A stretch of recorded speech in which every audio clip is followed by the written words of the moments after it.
भाजपचे नेते प्रवीण दरेकर लिफ्टमध्ये अडकले. 7 ते 8 मिनिटांनंतर दरेकरांची सुटका. कार्यकर्त्यांनी लिफ्टचा दरवाजा तोडत त्यांना लिफ्टच्या बाहेर काढलं. एकनाथ शिंदेंकडून रामदास कदमांचं कौतुक. रामदास कदमांचा एकनाथ शिंदे यांनी केला ठाण्या वाघ असा उल्लेख. नाशिकमध्ये अनधिकृत वास्तव्य करणाऱ्या 4 बांगलादेशी महिलांना अटक. नाशिकच्या क्राईम ब्रांच पथकाची कारवाई.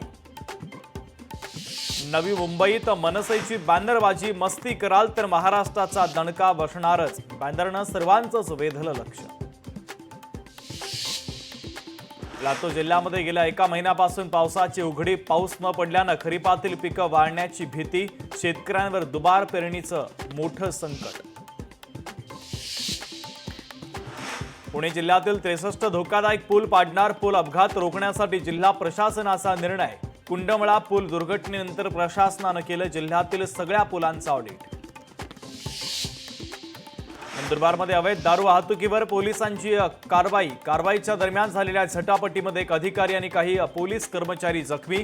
कारवाईत 9,36,000चा मुद्देमाल करण्यात आला जप्त. वेंगुर्ल्यावरून पणजीकडे जाणारी बस आणि सावंतवाडीवरून शिरोडाकडे जाणारी बसचा अपघात. अपघातामध्ये 25 प्रवासी किरकोळ जखमी. अपघातामध्ये दोन्ही बसचं मोठं नुकसान.